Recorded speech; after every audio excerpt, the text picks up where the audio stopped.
Welcome to Financial Behavior Thought Leaders. I'm Mary, and this podcast takes you behind the scenes with top speakers in financial services. So whether you're a financial advisor booking a client event, an event planner looking for the perfect keynote, or a financial professional wanting to learn from industry thought leaders, you're in the right place. And today we're featuring Matt Halloran, one of the Financial Behavior Keynote's exclusive speakers. Matt is a branding and podcasting strategist who's redefining how financial professionals show up, connect, and lead. His keynote, Be Irreplaceable, the ultimate competitive edge for financial advisors, Matt does not hold back.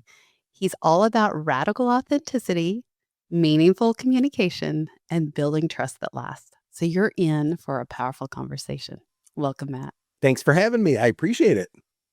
Well, I love having you, and I actually need to know the answer to this question. How in the world did you get started speaking? Well, so all the way back in college, so I have my bachelor's degree in applied ethics, which is a philosophy degree, which could be a whole podcast in itself. And my minor was in communications, and I had to do my last project, and the professor said, you can do one of two things. You can write a paper on something that we covered in this, 3 years, or you can go out and give a public speech. And I was the only person in my class that opted to do a public speech. And I walked up to her office hours afterwards, and I said, she was my mentor. I said, look, I'm going to do the speech. And she's like, yep, it doesn't surprise me. And I said, well, what do you mean? She's like, nobody opts for the speech. And I was like, well, tell me how we coordinate this, right? Because you need to see me speak. And she says, well, what's going to happen is you're going to stand, and we walked out of her office. She said, you're going to stand right here at noon tomorrow, or whatever it was. I don't remember what it was. And you're going to start your speech. And I said, well, there's nobody here. And she's like, that's the point. And I was like, okay, let's go.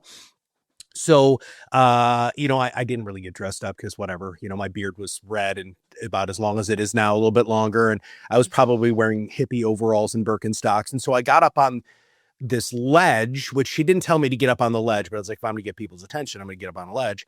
And I started talking about the parking fines that we had at Western Michigan University that were excessive. And through a bunch of protesting and pressure that we put on them, they actually reduced the cost of these. But so noon on the dot, I'm standing up there and I'm like, hey, I want everybody's attention. Are you tired of the parking fines at Western? And like all of a sudden, all of these people started coming around. And I think I did about 20 minutes. She was there the whole time. And then I said, hey, thank you very much. You guys need to, march down to the wherever parking fine. I don't remember what the call to action was. And she was like, okay, so you were meant to do this. And then in financial services, I presented to my old mentor, who's now named Omani Carson. Back then he was Ron Carson. And I told him that I wanted to create a communications institute for financial advisors based off of my background as a therapist. And so I literally walked into his office and gave him a 15-minute presentation. And he said, okay, well, you're on stage. That's all we needed to see. And it was him and Steve Sandusky at the time and my boss, Laura Pearson. And they're like, okay, you're going to be speaking at the next Excel meeting. And so that was it. And it's my happy place. I know that sounds corny, and probably a lot of speakers say that, but you put me on a stage in front of 10,000 people and I'm happier than you'll ever imagine. So really for you, this is like a natural thing that was just boiling up inside and it just needed to come out. It really wasn't a ton of work or practice. I mean, you practice along the way, but it's really been inside you for a while. No, this is what I'm supposed to do, right? It's so many people have said this to me, I can't believe you can do that. And I'm in my mind, I'm like, I can't believe you can't. Yeah, it's like so somebody who's natural. like really good at playing basketball or a sport or something like that. It's like, I'm built for this. I just got back from Florida. You had gotten me a gig down in Florida, and I just got done, and I remember just getting off the stage and just thinking to myself, man, I just want to do this more often. And then, of course, you get all of the people coming up to you afterwards and, all of that praise, which, by the way, is something you really have to learn how to manage as a speaker, because it can not always do great for your Go to your head. For the head. But Pretty yeah, quick. I don't want to get ahead of myself. So yeah. Well, and so Matt, you kind of highlighted a quick moment that I think we need to go back to, because for those that don't know your background, not only are you a unique speaker, but you just have a unique background. So can you give us a quick highlight of where you come from that plays in such a big role in what you speak on? Yeah, I definitely haven't had a linear path in my career. What I really firmly believe is the wind. I believe in the wind. You can call it whatever you want. But the wind constantly blows me. And I found when I was young, if I turned and faced the wind, I didn't get very far and I got very tired. But if I trusted in the wind and I put it at my back, it's pretty amazing how light and easy decisions are because I have that wind support behind me. So Navy, so I didn't go to college right out of high school because I couldn't get in. Navy, and then I got my degree in applied ethics and communications. My wife, I got a biomedical ethics internship where I taught doctors and nurses and helped people with end of life decisions. Then my wife and I worked at a place called Boys Town where we lived with 36 at-risk teenage boys over 4.5 years. Became a therapist, found out I wasn't built to be a therapist after $70,000 of student loans. Then I became a consultant in financial services. And so I worked at a place called Peak. And Peak was, I was the life coach. And so my master's degree is actually in counseling therapy and life coaching. And so I would life coach financial advisors. And that's really how I got into this industry. And so I work at Peak, what's now called Carson Consulting, for about 4.5, 5 years. Then I realized I could do it on my own, went out on my own. And then in 2016, I met this crazy Canadian guy at a conference. He and I just really hit it off. He was a marketing and branding expert. I was a practice management expert. And we wanted to fundamentally disrupt how financial advisors marketed. We didn't really know what that looked like. And then all of a sudden, we created Proudmouth. We're the largest podcasting company for financial advisors, and we've done over 10,000 episodes now. So, yeah, it's not a linear. No. It wasn't like I graduated from college and became a CPA, right? So yeah, it wasn't like you stood up and said, "This is it, and we're heading there." I love it. I think it's fascinating because it really does, and that's kind of where we're moving into is it's you. This is who you are, and I think that's one of the things you resonate so well with others is helping teach them and build their own authentic brands. You're a renowned podcaster.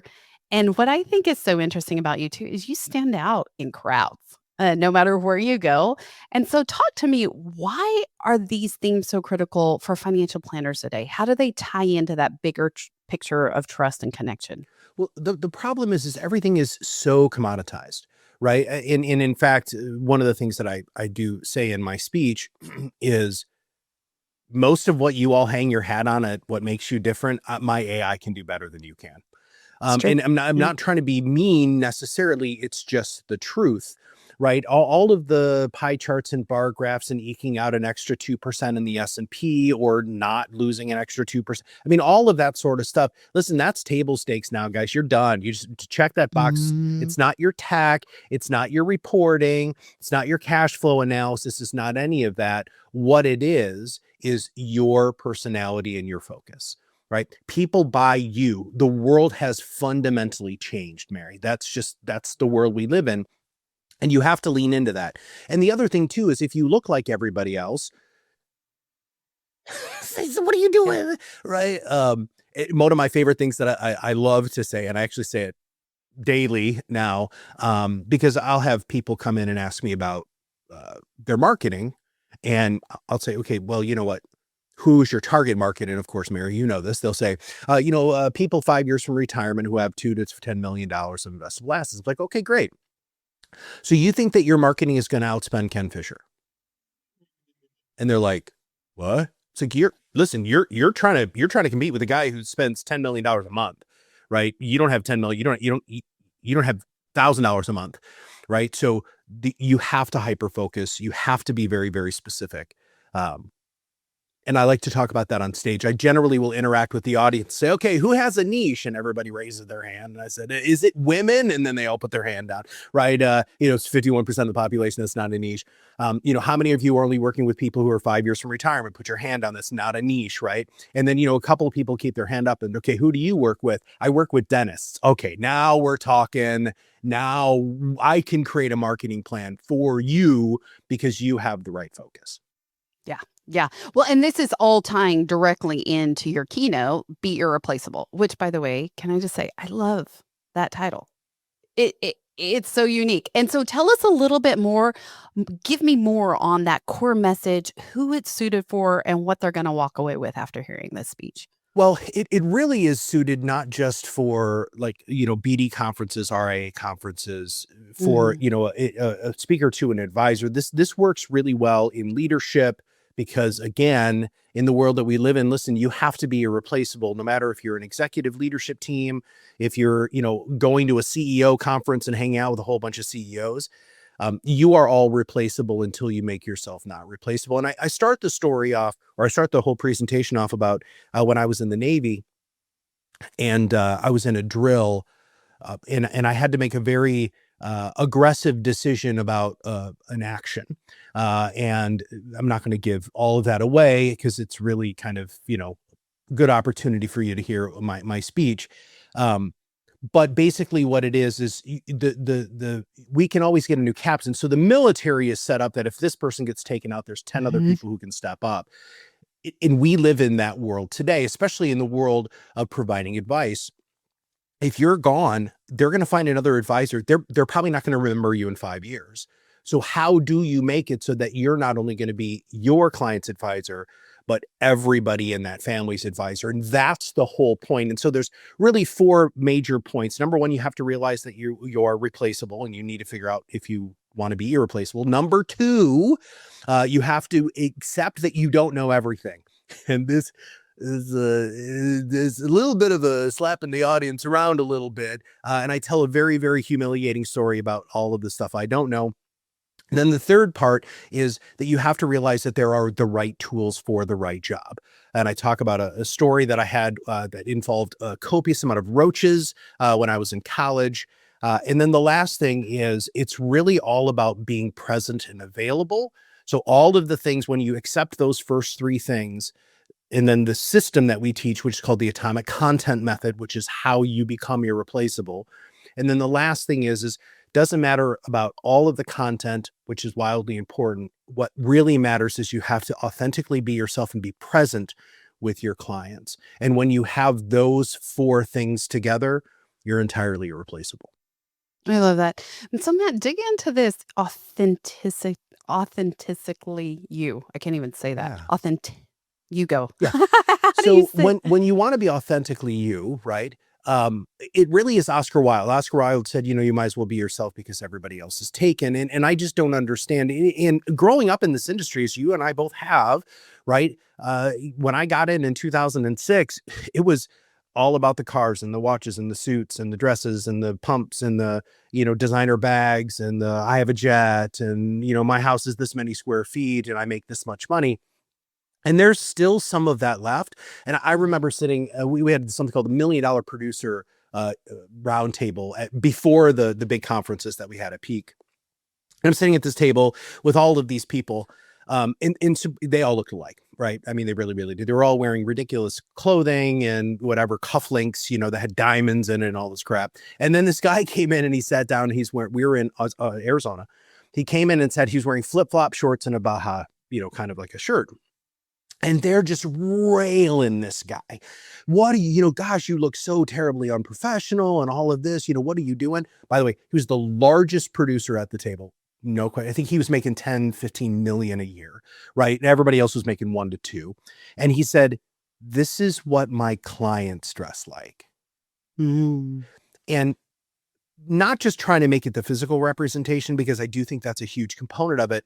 But if you're meeting with teachers and you're wearing a $10,000 suit, you look like a salesperson. Yep. Right? You don't look like your ideal client. And the other thing that always makes me giggle about the physical appearance, and then I'll talk about some of the other things, is I always ask people, because I get a lot of guff, Mary. I'm sure it doesn't surprise you. I wear a buffalo check, red and Mhm. black jacket on stage. I wear a ball cap. I've got these custom Nikes and jeans. And, people are like, well, why aren't you wearing a suit and tie? I was like, what does Richard Branson wear?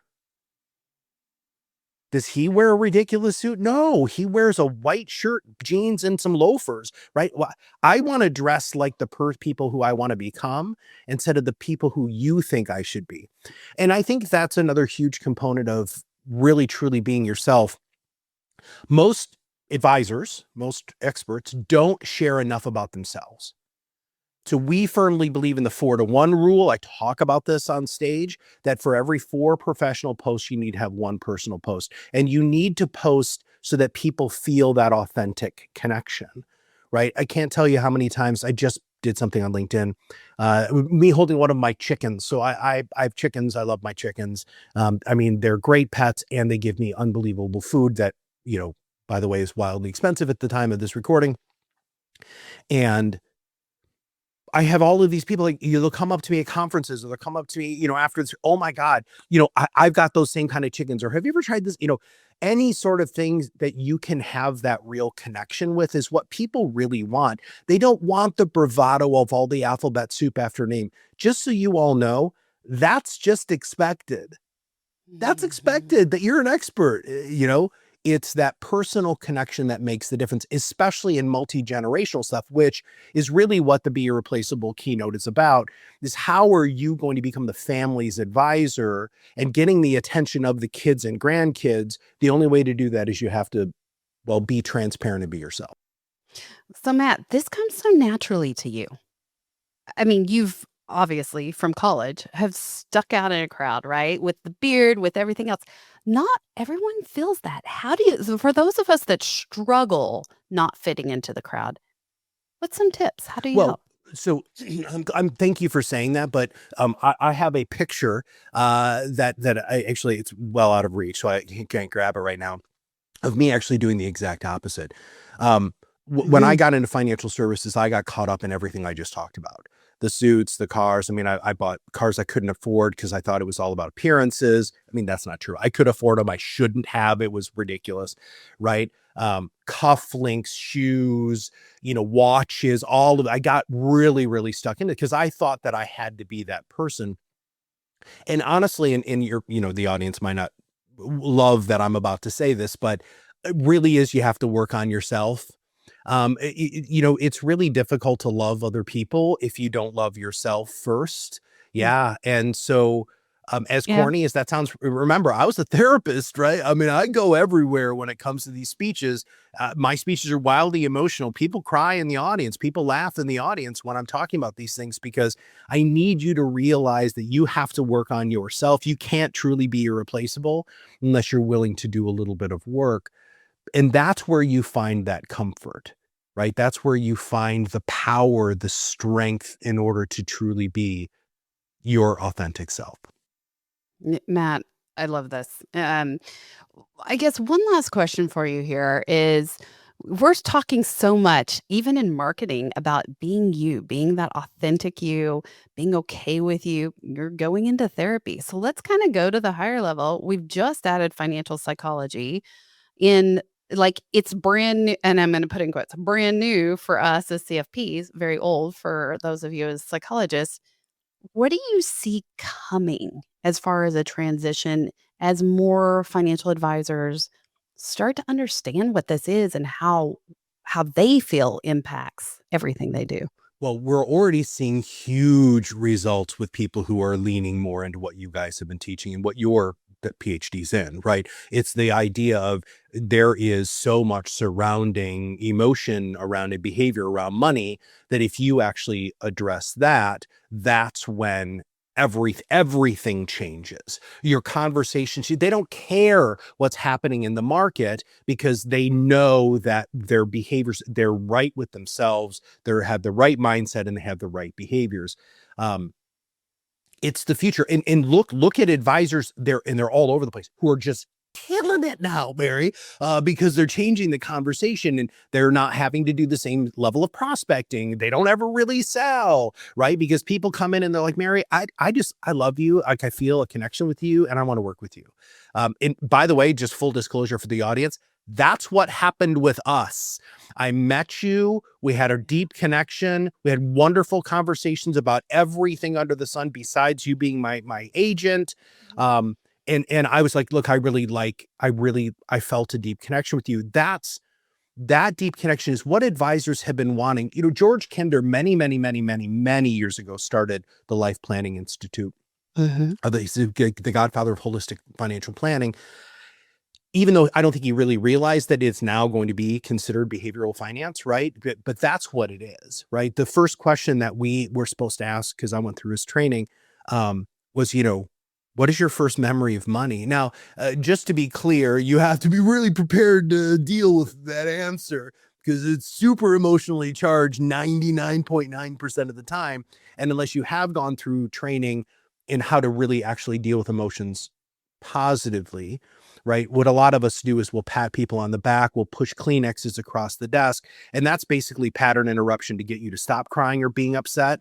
And as a therapist, my whole background was, listen, if I try to hold that wave back, it's going to get worse and worse and stronger and stronger. So what I want to do is you just let those emotions wash over you and me. And I don't care how long it takes, because it's usually about 5 minutes, just so you know. So 5 minutes, you're angry, you're sad or whatever. I give you the space to cry, feel angry, upset, frustrated, whatever. And then after that emotion is passed, that's when you can say, okay, I really appreciate, experiencing that with you, because now I feel like I know you a lot better. And see, these are little things that in behavioral finance and that I know as a recovering therapist, that I think is really important for your audiences to understand that that's the level of engagement. That's the level of relationship that you need to have with all of your clients and your prospects. Matt, what I really like about that is the fact that again, goes back to the work within you. Because if you can be okay with the person on the other side of the table really having a breakdown, whether it's anger, whether they're yelling, whether they're crying, doesn't matter the emotion, and you can sit with it, that says something about you as well, that you are okay with that. Well, I think what a lot of advisors, and actually this is a huge part of my speech after I tell the story about my time in the Navy, is that it's not about you. We make so much about ourselves, and it's just not about you. And of course, I've also written a whole book on how to shut the F up and listen. And the majority of that really is just how can you sit in that discomfort, right? We are always trying to fill that space. We don't like silence. It's terrifying because then we're alone with our own thoughts, getting back to working on yourself. I want that silence. I want that emotion present. I want to be the first person, Mary, that you've ever said that to, and I didn't make you feel anything but supported. Oh my God, that is the world that we need to live in. And we can just make the world a better freaking place just by adopting the fact that, listen, I'm going to sit with you. You get done saying something. I'm just going to sit there and give you a few minutes to process.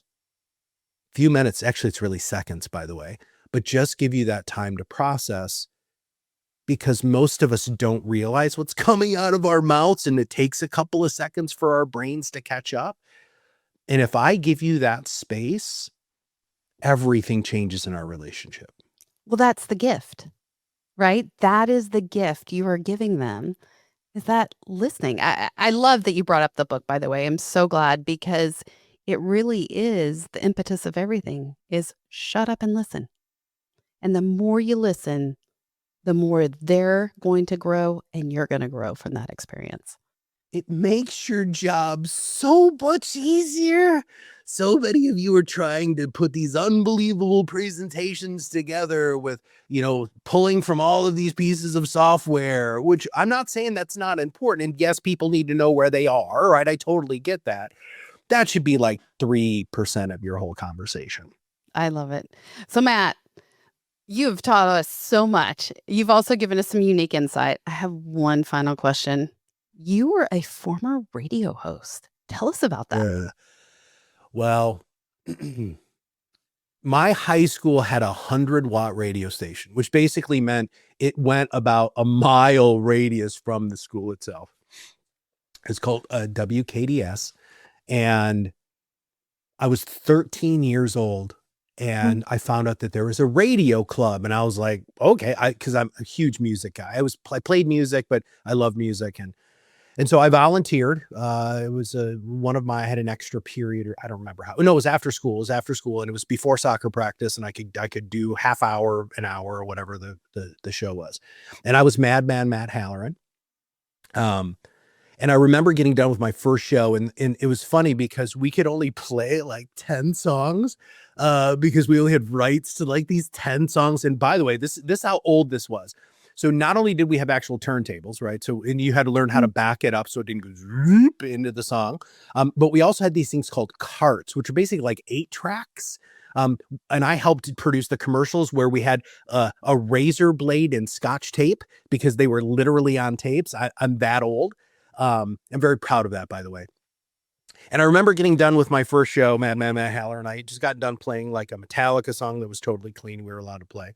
And I ran into my advisor's office. Her name was Chris Kirkpatrick. And I said, Mr. Patrick, oh my God, I just had the most amazing experience. I know what I want to be when I grow up. And she said, well, I hope it's not a DJ because that industry's dying. And at 13, Mary, I knew what I wanted to be when I grew up. And she dashed me across the rocks. But I continued to do it. So I did it all through high school. I was actually going to try to do that in the Navy, and the job wasn't open. So when I got back, when I got discharged from the Navy and I was done with my enlistment, I became the news director at WIDR, which was my college radio station. And I did that for 3 years. And I ran probably 3-4 shows a week. And so being behind the microphone is so I love being on stage. Don't get me wrong. It's like, obviously what I want to be when I grow up. But there's something about interviewing people, which is such a huge contrast between being a keynote speaker. Because when I'm interviewing people, when I'm in your shoes, Mary, I don't say crap. Actually, being on this side of the microphone to me is wildly uncomfortable. In fact, I'm sorry to digress very quickly. I was just on another person's podcast, and they were doing a really bad job as the host. And I basically took over the show. Started asking them questions because I don't know what was going on. Their mind wasn't in it or whatever. And we got done, and he goes, what just happened? I said, well, I figured because of the way that he was asking me questions that he didn't have a format for his, a lot of people just get behind the microphone, Mary, and think that they're going to be a great podcaster. And that's not the case. It's like being a keynote speaker. It's work. You have no idea. Yeah.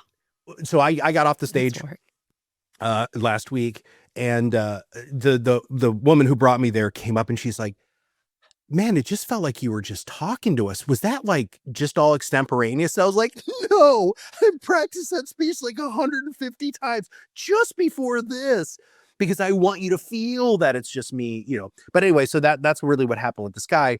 He just wasn't prepared for the show. And I was like, I just realized very quickly that I don't think you've ever done a show talking about yourself.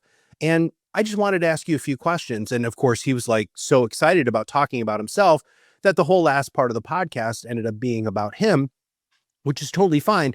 But at the end, he's like, on the show, I've never really talked a lot about myself. I was like, I felt that. And he was like, how did you pick up on that? And I was like, well, we're talking about my book. Shut the F up and listen. And I just got done talking to you about pace, pentameter, volume, inflection, and how you can really see the subtext of what's going on in somebody's communication if you really know how to listen. And he was like, wow. I was like, yeah, well, that's there's the magic. There it is. There's the magic. So. Well, Matt, this has been so enlightening. And every time we get together, I feel like we could go on 15 different rabbit hole stories. So I have to say, I love hearing your stories. And if you're looking to book a speaker who can challenge your audience to show up differently and someone who blends both bold storytelling and practical takeaways, Matt Halloran is a must. We're so glad to have you on the show. If you want to learn more and book Matt, go to keynote.financial. And thanks for joining us on Financial Behavior Thought Leaders. We'll be back soon with more conversations that bring you closer to the leading voices in financial services. Thanks, Matt.